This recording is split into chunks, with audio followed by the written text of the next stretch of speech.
Buenos días, estudiantes del segundo B y C. Vamos a entrar ahora a la unidad 3. Todos por favor con sus libros y vamos a explicar lo que deben trabajar en las siguientes páginas. La mitad de la unidad 3 para que sea más práctico el trabajo. ¿Ok? Unidad 3. Titula Llamados a ser libre de toda esclavitud. Realmente esto es un punto importante porque el título va a referir y va a hacernos recordar todo lo que en el contenido se encuentra, en cuestión de cuentos, en cuestión también de gramática, en cuestión también de explicaciones lingüísticas. De entradita estamos aquí con ustedes con el señor Isaac Asimov, que de entrada, para la redundancia, nos muestra un cuento, Sueños de Robot. Y saben, léanlo.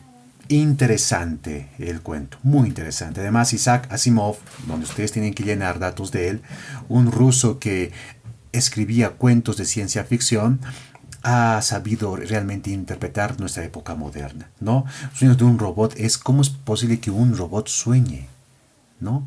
Y en los futuros se ha visto que eso ha sido una constante, ¿no? La modernidad ha traído la inteligencia artificial, ¿no? Una curiosidad que les comento sobre el señor Isaac Asimov, de sus libros se ha sacado la película llamada El hombre bicentenario. Sus papás la deben haber visto alguna vez, pregúntenles. Es gracias a un libro que ha escrito este gran literato. Bueno, en todo caso, esa es la trama del cuento. Habla sobre un robot que sueña y cómo un robot empieza a albergar poco a poco sentimientos, ¿no? Sentimientos. Pasando a las siguientes páginas 64 y 65 nos motiva a leerla y yo quiero dejarles al final para ustedes. Léanla, es mejor que la lea. Vamos ahora a la siguiente página 66. Vamos a ver aquí otro famoso cuentista, ¿no? Destacado poeta, un chileno que escribió El Jilguero, un cuento que después de leerla, estudiantes, debemos responder una batería de preguntas que está en la página 68, ¿no? Leyéndolas no he visto problemas en que puedan tener, pero sí en la página 69, en la número 11, que dice: completa el cuadro con 10 figuras literarias extraídas del texto. Recordemos, estudiantes, las figuras literarias son elementos que nos ayudan a hablar de manera artística y poéticamente. Y aquí he puesto algunas 3. La metáfora, la comparación y la personificación. Estudiantes, esto lo pueden encontrar en la página 15. Esto deben extraerlo. Ejemplos de metáfora, de cuento. Ejemplos de comparación y ejemplos de personificación. ¿Cómo es esto que hay en el cuento, ¿no? Encontramos algunos ejemplos. Profesor, ¿qué es metáfora? ¿Qué es comparación? ¿Y qué es personificación? En la página 15 lo explica, pero se los digo. La metáfora es decir un objeto sin decir ese objeto. Eso estoy resumiendo, ¿no? ¿Qué es comparación? Utilizar siempre el conector como. Pues se usa como conector ya el conector como o el adverbio como, ¿no? Y personificación es volver, por ejemplo, a este lápiz, darle sentimientos humanos. Darle sentimientos humanos, lo cual no es verdad. Pero eso trata la personificación. ¿Ok? Bueno, por lo demás me hacen también el punto 1 más conociendo a Jesús, que es sencillo de hacerlo sintetizando los versículos que aquí se citan, ¿no? Voy al siguiente punto y a la siguiente página, página 70. En la página 70 habla de estilos de narración. Los estilos de narración, estudiantes, son 2, uno directo y otro indirecto. ¿Cómo es que se narra? En el indirecto, por ejemplo, siempre se va a utilizar un guión corto, un guión largo para ver quién habla y quién no habla, o quién piensa y quién no piensa. Por ejemplo, ¿quieres desayunar?, preguntó la madre. Si ustedes se dan cuenta, aquí ya está separando por guiones. Eso se llama estilo directo. Pero ¿cuál es un estilo indirecto? Un estilo indirecto es cuando ya no hay guiones, directamente lo menciona. Ejemplo, la madre preguntó si quería desayunar. Si ya no tiene que darse la molestia de hacer guiones, el escritor lo hace de modo indirecto. Y aquí hay ejemplos que hay que tomar en cuenta. Las actividades, la página 70, el punto 1 dice, completa las oraciones en estilo directo. ¿Cómo? ¿Cómo es eso? Por ejemplo, Ricardo explica, no entiendo nada. Esto está en modo directo, porque está haciendo hablar, ¿no? Ricardo explica, no entiendo nada. ¿Cómo sería en un discurso indirecto? Ricardo expresó que no entendía nada. Es decir, ya no usando dos puntos seguidos. Directamente ya se usa, cosa que la expresión narrativa sea indirecta, ¿no? Entonces, eso es lo que debemos trabajar aquí. Se les he dado 3 más para que ustedes trabajen. Estilos de narración, 2. ¿Ya? Directo e indirecto. Ahora, aquí nos pide al revés. ¿Cómo convierto este discurso indirecto al modo directo? Ejemplo. Mi profesor me dijo que tenía que estudiar diariamente. Discurso directo. Tienes que estudiar diariamente, me dijo el profesor. Y si ustedes ven, hay guiones que he puesto que separan porque ese es el estilo o ese es lo que se debe hacer en su uso en un discurso directo. ¿Ok? Bueno, el punto 3 no me la trabajan porque tenemos que hacerlos en un cuaderno y lo que quiero ver es el trabajo en el libro. ¿Ya? Estos 2 puntos, la página 70. La página 71, estudiantes, tenemos narrador y autor. Explico, estudiantes, en pocas palabras. El libro dice que el autor es la persona real que escribe.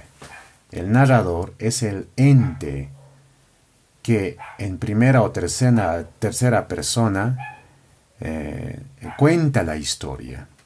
Esta parte es un poquito difícil de entender, pero estudiantes, lo que prácticamente dice es esto. El autor no es lo mismo que el narrador. En resumidas cuentas, debemos entender que el autor crea la obra literaria, pero quien nos va a contar, nos va a dar la trama, nos va a decir, es el narrador. El narrador puede ser hombre o mujer, puede ser una persona que tenga sentimientos felices o tristes. Pero es una persona, es un alter ego, es un desdoblamiento del autor, no es lo mismo.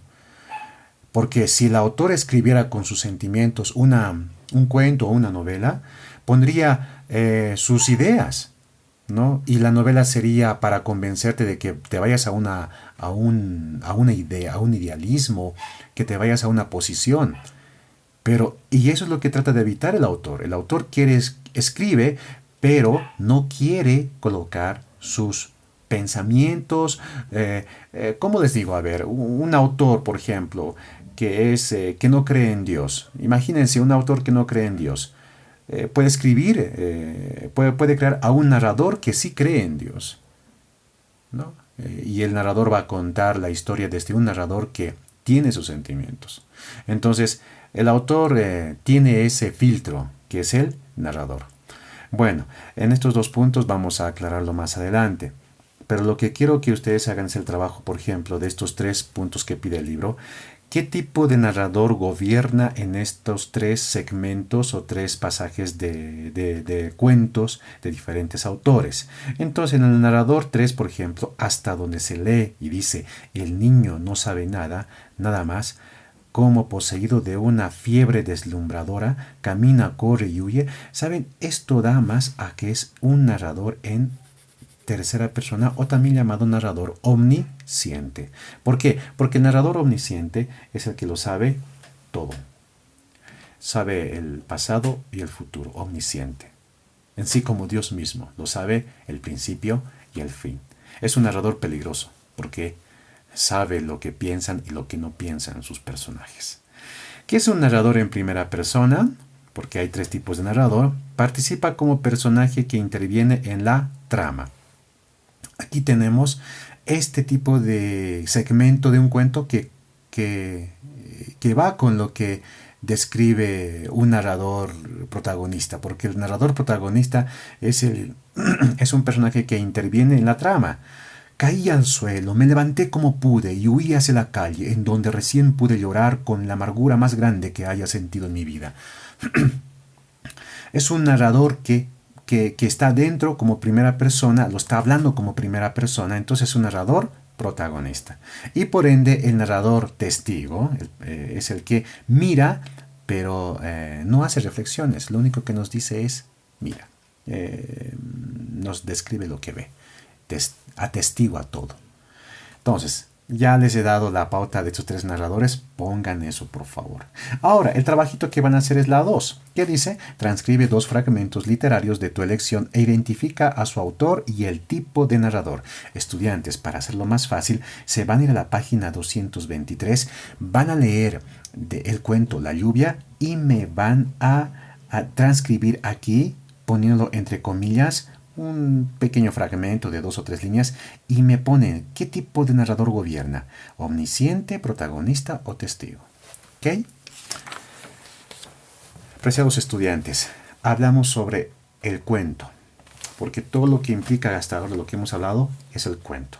En resumidas cuentas, el cuento es un género literario muy antiguo. Y el cuento tiene características de síntesis, pocos personajes, agilidad en el diálogo. Es pequeño el cuento. Pero había habido 6 tipos de cuentos: policial, humor, psicológico, fantástico, maravilloso y ciencia ficción. Estos 4 de aquí, estudiantes, es fácil de identificar si es psicológico, si es de humor, si es policíaco o si es de ciencia ficción. Lo que es difícil es el fantástico y el maravilloso. Por eso, cuando lo lean, aquí en esta parte, les estoy dando pautas de cómo deben trabajarlo. Policial, estudiantes, es un cuento que habla sobre hechos para resolver, enigmas que resolver. Humor, para reír, para reflexionar sobre la vida. Y también tenemos el psicológico, que plantea problemas de actitud en el narrador. Digo, en el narrador o en los personajes. Estos son los cuentos. Y saben, estos son los que más me gustan. Fantástico. Tiene dentro del relato hechos inexplicables. Eso es un cuento fantástico. Agárrense la palabra inexplicables para fantástico. Maravilloso. Lo narrado se remite a un mundo imaginario, muy bello, sobrenatural. Esto es lo maravilloso.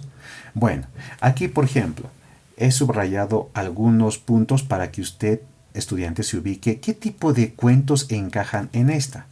Por ejemplo, el primero que dice la página 72, dice lo siguiente, ahora sí se ve. Cuando yo tenía 8 años, pasé una larga temporada con mi abuela en una casita pobre. Una tarde le pedí muchas veces una pelota de varios colores que yo veía a cada momento en el almacén. ¿Dónde encaja, estudiantes? ¿Será un cuento más de humor o psicológico? Porque aquí dice con reflexiones sobre la realidad. Entonces, para mí que en la parte que dice le pedí muchas veces una pelota de varios colores, parece que quiere apelar a la reflexión, ¿no? A la reflexión. O también podría ser algo psicológico. Pero desde la perspectiva, estudiantes, yo les digo que es más de humor.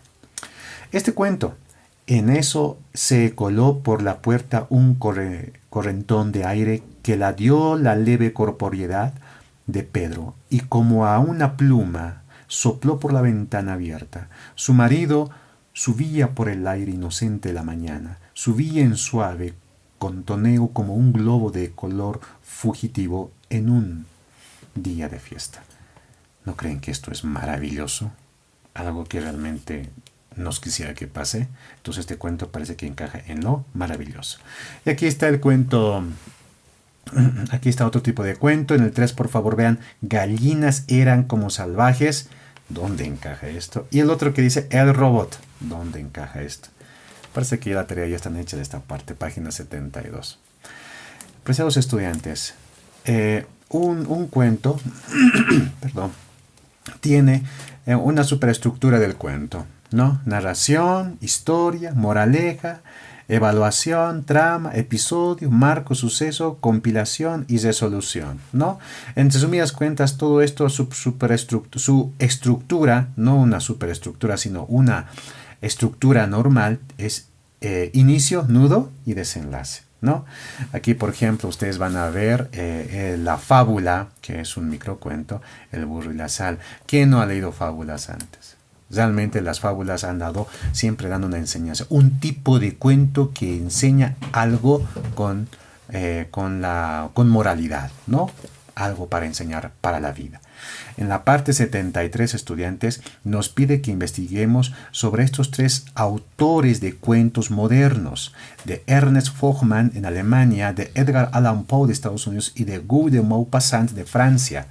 Yo he dado esta cobertura de Edgar Allan Poe. Por ejemplo, él ha escrito cuentos de tesoro. A muchos les gusta, parece cuentos de tesoro, que no es lo aconsejable, pero él ha escrito el título llamado El Cuervo. Un cuento en verso de tesoro. Moderno. Y a Edgar Allan Poe se le debe realmente los grandes cuentos de tesoro que se han escrito en la literatura. La descripción, estudiantes. Vamos a la descripción, páginas 74 y 75. ¿Qué es lo que debemos hacer aquí? En un cuento encontramos también lo que es la descripción. La descripción, estudiantes, es dibujar con las palabras, es hablar como perdón. La descripción muestra física o emocionalmente cómo es una persona, ¿no? Describe, pinta, da pautas de lo que se quiere dar a conocer. Eso se llama descripción. Y descripción, estudiantes, tenemos varias. Tenemos la prosopografía, etopeya, retrato, autorretrato, caricatura, topografía, cronografía. Y formas de descripción tenemos la estática, denotativa objetiva, dinámica y connotativa literaria. Debo aclarar algo en esta página, estudiantes. ¿Ya? Todos estos elementos pueden ser podemos hacer las descripciones científicas, como también podemos hacer las descripciones literarias, ¿no? Aunque aquí está la denotativa objetiva, también cae para todos estos. Aunque aquí esté la connotativa literaria, también cae para todos los tipos de descripciones. Actividad en la página 74, ¿qué debes hacer? Se debe, por ejemplo, yo quisiera que me lo des una descripción objetiva de la bicicleta. Por ejemplo, ¿cómo puede ser? Aquí puedes escribir 2 ruedas, un maniobro, una canastita, 2 pedales, una cadena, consistencia de color celeste en su mayoría del soporte. Frío, eso es lo objetivo. Pero ¿cómo describirías esto de manera literaria? Ya no sería así, un árbol, un sol. No, tiene que ser algo más literario. Un frondoso árbol, recibido por el sol acariciante de la mañana. Verdes hojas relucen a la transparencia de un encandilado sol. No sé, yo digo que de alguna otra manera es así una descripción literaria, más estética, ¿no? Bien, van a leer ustedes, y el libro realmente me alegra que tenga esto, El bosque chileno.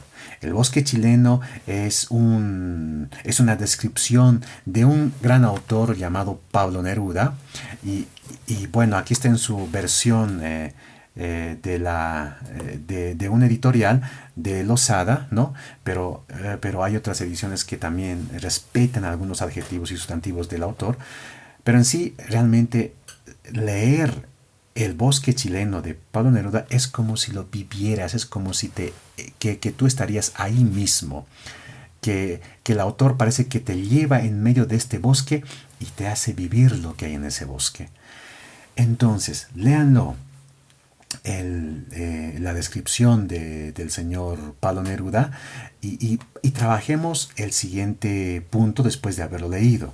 Por ejemplo, en la página 75 está la parte que dice trabajemos y completemos los siguientes cuadros. 1.